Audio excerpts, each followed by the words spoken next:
সবাইকে স্বাগত জানাই অভিবাসীর আদালত অনুষ্ঠানে। সাথে আছে আমি রঞ্জন শুভ্র।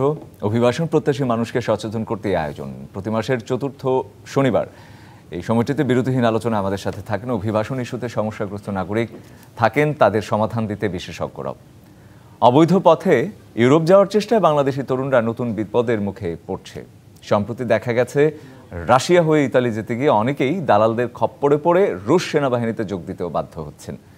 এমন ঘটনা শুধু মানব পাচারের ভয়াবহতা নয়, আন্তর্জাতিক রাজনীতিতেও বাংলাদেশি নাগরিকদের জড়িয়ে পড়ার ইঙ্গিত দেয়। বিষয়টি মানবাধিকার, কূটনীতি এবং জাতীয় নিরাপত্তা তিন দিক থেকে গভীর উদ্বেগের। এমন পরিস্থিতিতে আমাদের করণীয় কি তা খুঁজে দেখার এখনই সময়, এবং তাই আমরা খোঁজার চেষ্টা করব আজকের অভিবাসীর আদালতে। আমাদের সঙ্গে আছেন প্রবাসী কল্যাণ ও বৈদেশিক কর্মসংস্থান মন্ত্রণালয়ের সাবেক সচিব জনাব সেলিম রেজা, আরও আছেন রামরুর ভারপ্রাপ্ত নির্বাহী পরিচালক ডক্টর তাসনিম সিদ্দিকী। এছাড়াও আমাদের সাথে স্টুডিওতে যুক্ত আছেন মূলত তিনজন ভুক্তভোগী এবং রাশিয়াতে অবস্থানরত বদিউজ্জামানের ভাই মেহেদি হাসান, আছেন রাশিয়াতে অবস্থানরত হাবিবুল্লাহর মা মানসুরা বেগম এবং তার ভাই অলিউল্লাহ। সুযোগ রয়েছে ভুক্তভোগীদের সমস্যা বা প্রশ্ন শুনে বিশেষজ্ঞদের পরামর্শ জানান। সরাসরি টেলিফোন করতে পারেন, সুযোগ থাকবে সরাসরি ফোন করার 0966677311 নম্বরে অথবা 022222292381 এই নম্বরগুলোতে। এছাড়া অভিবাসন সংক্রান্ত যে কোনো তথ্য জানাতে ডায়াল করতে পারেন 333 এই নম্বরে। স্বাগত। আমি শুনবো আপনাদের কাছ থেকে আমরা এই যে নতুন যেই বিপদ দেখা দিয়েছে অভিবাসনে সেই নিয়ে আলোচনা, কিন্তু তার আগে আমাদের সাথে যারা ভুক্তভোগী রয়েছেন আমি যদি শুরুতেই একটু যেতে চাই মানসুরা বেগমের কাছে। তার ছেলে হাবিবুল্লাহ, আপনার যেই সংকট সমস্যা সেটি একটু শুনতে চাই, কিভাবে শুরু হলো? জি, মাইক্রোফোনটি তার হাতে দিন। মানসুরা বেগম, আমরা শুনতে চাই আপনার কথা। জি, কাছে নিয়ে আপনার গল্পটা বলুন। হ্যালো, আসসালামু আলাইকুম। সবার কাছে আমার আন্তরিক শুভেচ্ছা জানাই। তবে প্রথমে আমার ছেলে ইতালি যাওয়ার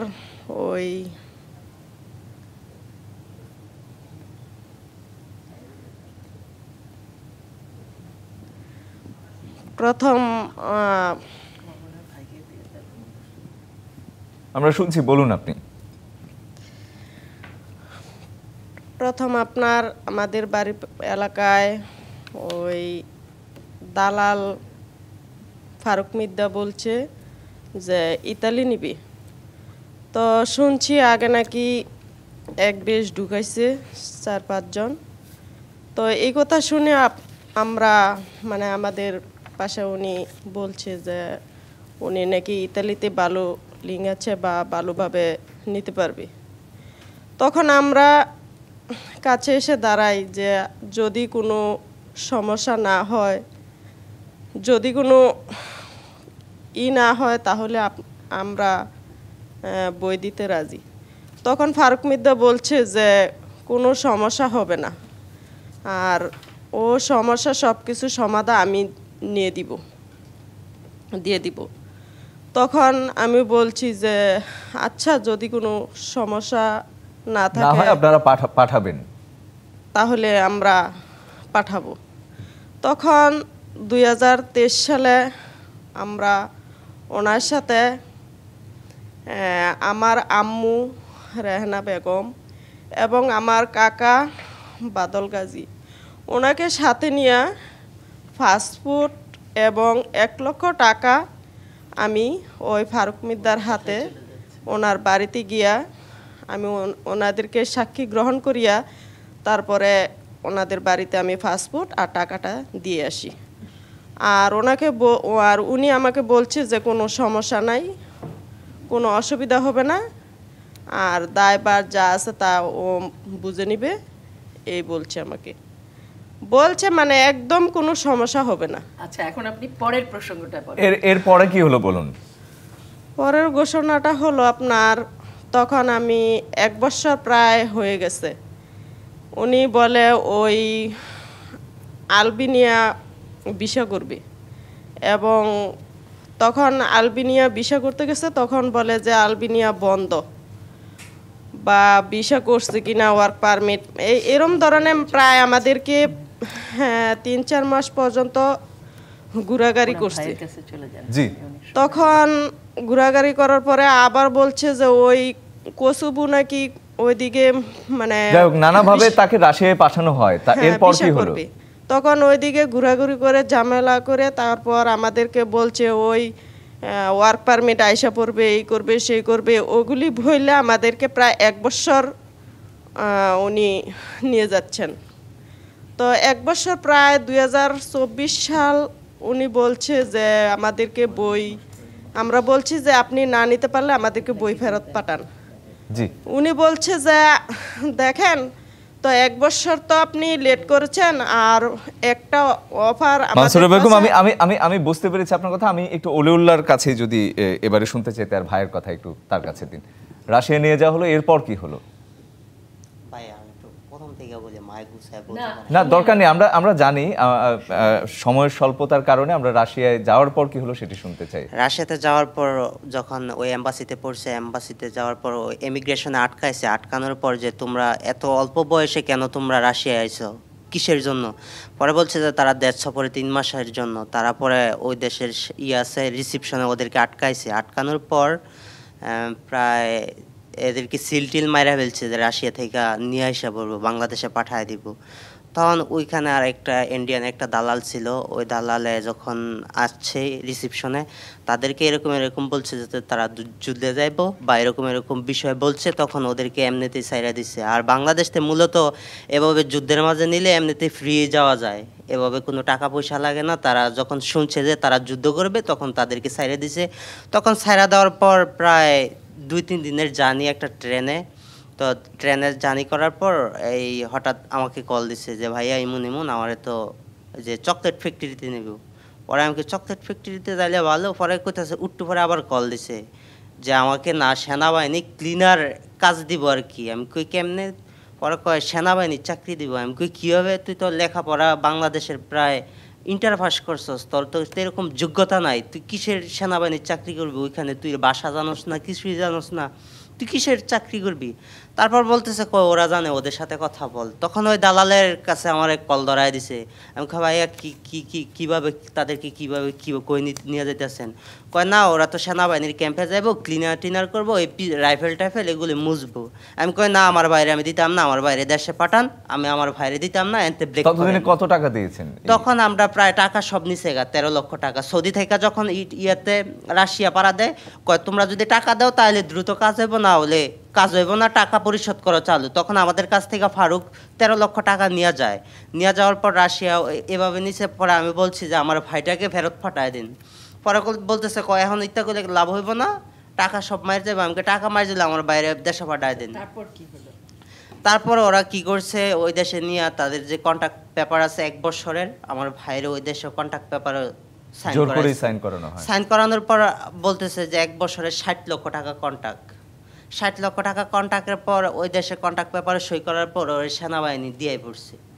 দিয়ে আসার পর ওরা আর সেনাবাহিনীর যে ক্যাম্প, ওই ক্যাম্প থেকে আর বার হইতে পারে না। সেনাবাহিনী প্রস্রাব করতে গেলে বা ওয়াশরুমে যাইলেও 4-5টা ওদের সাথে সেনাবাহিনী থাকতো। তো আমি ছোটো বাইরে আমার কাছে বলতো যে কিভাবে, আমি বলছি যে এখান থেকে তুই কিভাবে বাড়বি, তোর এখন তো রাশিয়ার যুদ্ধ চলতেছে, তোরে তো এখান থেকে যুদ্ধ নিয়ে যাইব। আমার ভাই মনে হয় বিক্রি করে ফেলছে। আমি কই এখন রাস্তা কি? পরে আমি কই দেখ এখন যদি আমার কোনো বন্ধু বান্ধব থাকে বা এরকম কোনো কিছু থাকে, তুই এক কাজ কর, কয়দিন থাক, দেখে আমি কোনোভাবে রাশিয়া যাইতে পারিনি। তখন আমিও চেষ্টা করছি যে রাশিয়া যাবো, পরিকল্পনা করছি। পরিকল্পনা করার পর পরে ও ট্রেনিংয়ে কয়দিন গেছে, প্রায় 1 মাসের ট্রেনিংয়ে যাওয়ার পর তারপর কিছুদিন পর আর কি যুদ্ধে নিব গা, খুব চিল্লাপাল্লা কান্না করতো। তারপর এক পর্যায়ে যুদ্ধেও পাঠিয়ে দেয়। তারপর এক পর্যায়ে যে দালাল আছে ওই দালালটা হাতে পায়ে ধরছে, কয় আমারে মামা। এগুলো আর দরকার নাই, এখন ওখানে কি হলো বলেন। ওইখানে পরে যাওয়ার পর ও আর কি যুদ্ধে যাওয়ার পর 27 তারিখে একটা হামলা ওর কাছে আক্রমণ পড়ছিল বোমার। তখন ওই বোমা থেকে বাঁচার পর আবার ওইখান থেকে আবার যুদ্ধে নিয়ে যায়। যুদ্ধে নিয়ে যাওয়ার পরে আর কি লাস্ট বিদায় নেওয়ার পর মা বাবার কাছে, মা বাবার কলে পায় নাই, আমার কলে পাইছিল।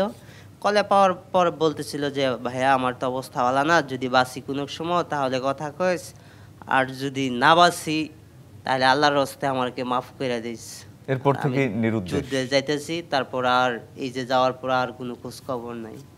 জি, আমি বুঝতে পারছি। আমি একটু মেহেদী হাসানের কাছে একদম সংক্ষেপে শুনে নিতে চাই। আসসালামু আলাইকুম, আমার নাম মোহাম্মদ মেহেদী হাসান। আমার ভাই 2023 সালে ফারুক মিদার সাথে প্রথম চুক্তি হয়। ফারুক মিদা এবং আমার ভাই একসাথে লেখাপড়া করছিল। পরের জায়গায় চলে একদম মানে হ্যাঁ, তখন তাকেও একইভাবে তাকে রাশিয়া- আর কি ইটালি নেওয়ার কথা বলে এগুলো থাক, আপনি সোজা চলে আসেন রাশিয়া। ওই দেশে যাওয়ার পর কি ওই দেশে যাওয়ার পর আমার ভাই বদিউজ্জামান অনেক কান্নাকাটি করছে যে আমাকে কোথায় নিয়ে আসছস, আমাকে তো এখানে নিয়ে আসার কথা না, আমাকে তো ইটালি নেওয়ার কথা, তাইলে আমাকে রাশিয়া আনছত কেন? এবং জোর করেই তাকে এবং আসলে জোর করে সেনাবাহিনী তাকে রাশিয়ান লেখার মাঝে ওকে সাইন করাইছে কন্ট্রাক্ট পেপারে, 1 বছরের এগ্রিমেন্ট করাইছে যে এখানে তোর 1 বছর থাকতে হবে ইন্ডিয়ান দালাল দিয়ে সুলতানের মাধ্যমে।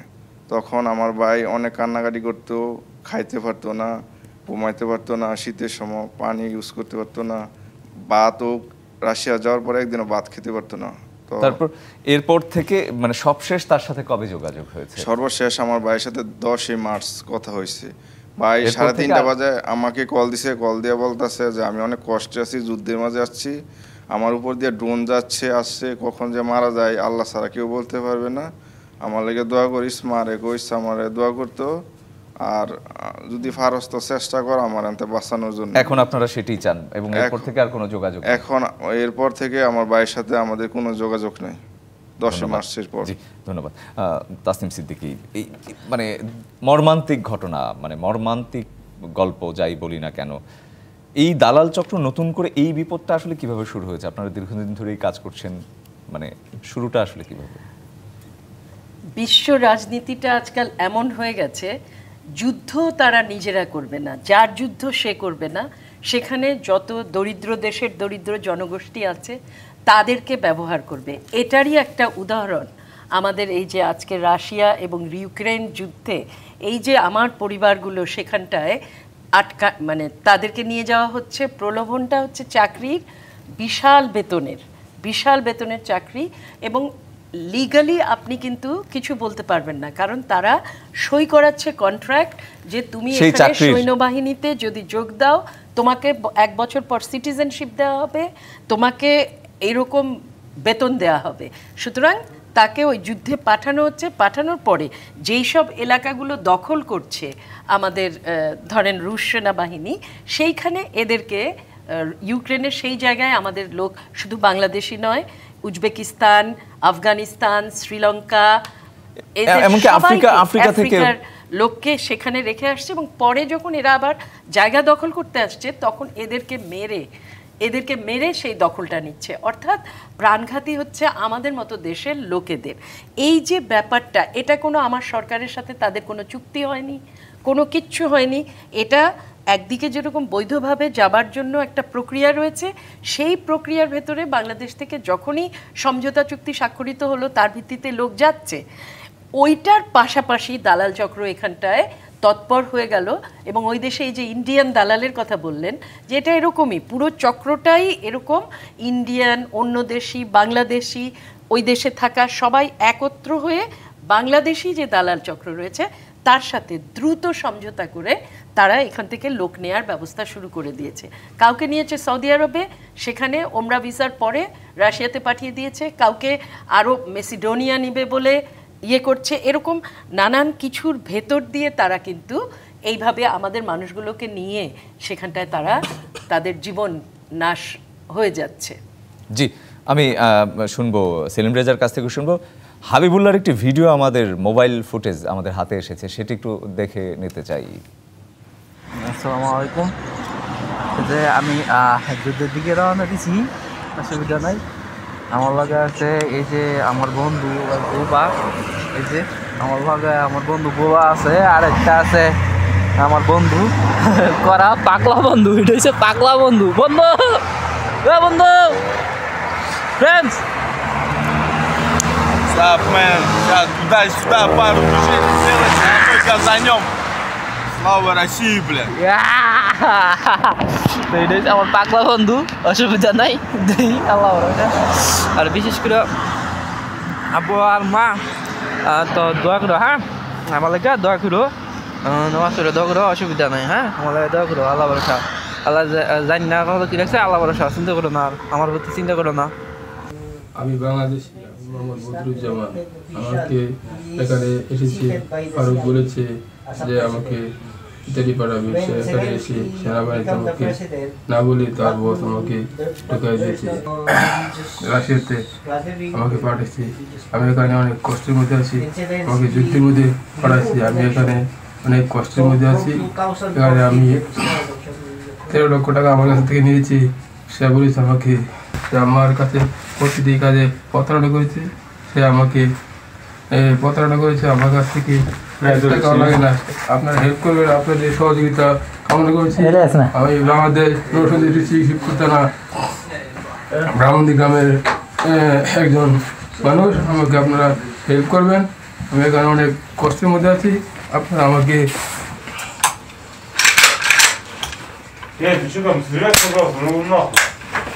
আমাকে যুদ্ধ করতে হয়, প্রতিদিন আমাকে যুদ্ধ করতে হয়।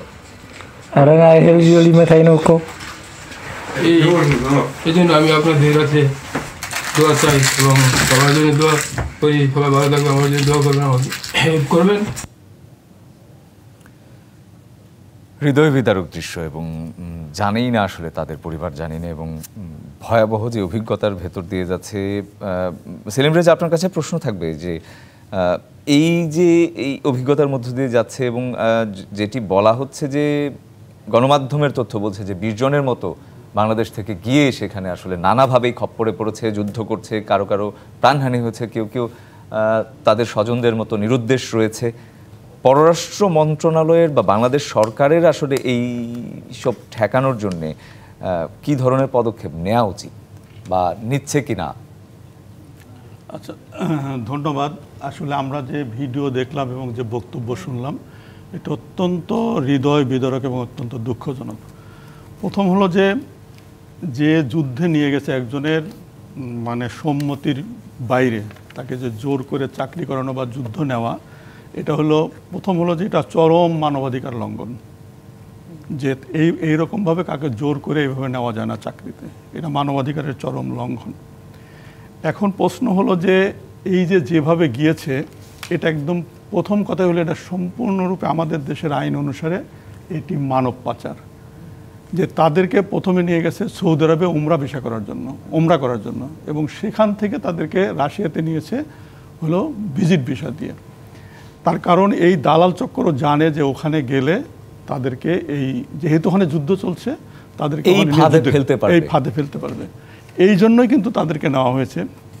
এবং আমি আসার আগে ওনাদের যেহেতু পাসপোর্ট নম্বর আছে, আমি কিন্তু বিএমইটির ডাটাবেজে চেক করে আসলাম। তার কারণ তাদের এখানে কোনো তথ্য নাই, অর্থাৎ এরা বাংলাদেশ সরকার জানেও না যে এরা কীভাবে গিয়েছে। দেন কীরকম ফাঁদ পাচ্ছে যে তাদেরকে নিয়ে গেছে হলো উমরা ভিসায়। যারা সৌদি আরব গেছে, সৌদি আরব গেলে তো এখানে বাধা দেওয়ার কিছু নাই, তারপরে ওখান থেকে তাদেরকে থার্ড কান্ট্রিতে নিয়ে গেছে। তো এখন এটার যেটা প্রথম সেটা হলো যে সচেতনতা করা, অর্থাৎ অ্যাওয়ারনেস ডেভেলপ করা, যে এবং এখানে সরকার প্লাস এনজিও যারা আছে তাদের মাধ্যমে সবাইকে জানানো যে আপনারা এইভাবে। একটু ছোট্ট করে যদি জানতে চাই আপনার কাছে, আমরা যেই ঘটনা যেই দুটি শুনলাম, এখন তারা কি অবস্থায় আছে বা তাদের ব্যাপারে খোঁজ খবর নেওয়ার জন্য আসলে তারা পরিবারের পক্ষ থেকে, বাংলাদেশ সরকারের পক্ষ থেকে আসলে কি করা যেতে পারে? আচ্ছা, সেটাকে মানে আদৌ সম্ভব? বাংলাদেশ সরকারের পক্ষ থেকে এখন যেটা করা যেতে পারে সেটা হলো যে আমাদের প্রবাসী কল্যাণ মন্ত্রণালয় এবং আমাদের যে পররাষ্ট্র মন্ত্রণালয় আছে, এদের তথ্য নিয়ে যে যারা গেছে ওইখানে, এদের যে তথ্য আছে, আমি দেখলাম যে এদের সেনা ব্যাচ নম্বরও আছে।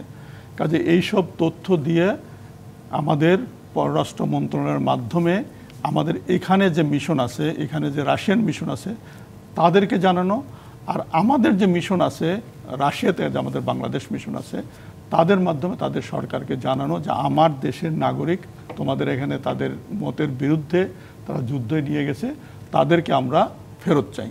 এবং এইটি চ্যানেল, এই ডিপ্লোম্যাটিক চ্যানেল দিয়ে এখন তাদেরকে উদ্ধার করার ব্যবস্থা করতে হবে। এইটাই একমাত্র পথ, তাছাড়া আমি দ্বিতীয় কোনো পথ। একটু যোগ করতে পারি, রামরু এই দুটো কেস নিয়েই এটা পররাষ্ট্র মন্ত্রণালয়ের কাছে একেবারে অ্যাপ্লিকেশন করেছে লিখিত, এবং পররাষ্ট্র মন্ত্রণালয় সেটা চিঠি সমস্ত ঠিক নিয়ম অনুযায়ী ড্রাফট করে এটা ওইখানে আমাদের এমবাসিকে দিয়েছে। কিন্তু এমবাসি এটার উপরে কাজ করছে, কিন্তু তেমন যে অগ্রগতি আনতে পেরেছে সেটি এখনো হয়নি। তবে সেলিম রেজা সাহেব যেটা বললেন, এটাকে কিন্তু ওই জাস্ট একটা দুটো কেস নয়, যারা আছে সবাইকে আনা এবং যারা ওখানে মারা গেছে তাদের জন্য কম্পেনসেশন দাবি করা, তাই না? সেই সব পরিবারগুলোর কম্পেনসেশনও কিন্তু একটা। আমি একদম শেষ দিকে চলে এসেছি। দুজনের কাছে আমার দুটি নির্দিষ্ট প্রশ্ন থাকবে। তাসনিম সিদ্দিকীকে দিয়েই শুরু করতে চাই যে আইনি সংস্কারের কোনো প্রয়োজন রয়েছে কিনা। এইটি মানে সেলিম রেজাও যেটা বললেন মানবাধিকার লঙ্ঘন এবং পরিষ্কারভাবে মানব পাচার অবৈধ পথে, আইনি কোনো ধরনের সংস্কার প্রয়োজন কিনা? এটা কিন্তু আন্তর্জাতিক যে আমাদের ইউএন যে সমস্ত ল রয়েছে সেই লর ভেতরে কিন্তু এইভাবে নেওয়া যায় না। কোনো একটা অন্য দেশ থেকে লোককে সেনাবাহিনীতে ওইভাবে নেওয়া যায় না, কিন্তু তারা যেটা করছেন ওই কন্ট্রাক্ট, জোরপূর্বক কন্ট্রাক্ট সই করাচ্ছেন। তো ওই জোরপূর্বক কন্ট্রাক্ট যে বহাল থাকবে না, এটার জন্য প্রয়োজন তাইলে এই যে আমাদের গ্লোবাল ফোরাম আছে, এইসব যতগুলো জায়গা আছে ইউএন এর কাছে আমাদের যাওয়া উচিত যে এই জায়গাটায় তোমরা নজর দাও এবং দ্রুত তোমাদের আইন প্রয়োগ করে এই ধরনের কাজগুলোর থেকে রাশিয়াকে বিরত করো। সেলিম রেজা, আপনার কাছে প্রশ্ন থাকবে, যেটি বলতে চেয়েছিলেন সেটি শুনবো, পাশাপাশি এও শুনবো যে ভবিষ্যতে এটি তো আসলে প্রমাণিত রাশিয়ার যে শ্রমবাজার সেটি আসলে আমাদের জন্য লাভজনক, এই জন্যেই আমরা আসলে এখনো তাদের সাথে চুক্তিটা রেখেছি, বা ভবিষ্যতেও আমরা চাই যেন রাশিয়া সুস্থভাবেই আসলে নিরাপদ অভিবাসন হোক।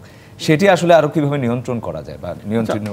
রাশিয়া কিন্তু আমাদের মার্কেটটা এই কেবলমাত্রই ওপেন হয়েছে এবং 2024 সালে মাত্র 993 জন এবং 2025 সালের জুন মাসে 2420 জন কর্মী মানে বৈধভাবে গিয়েছে।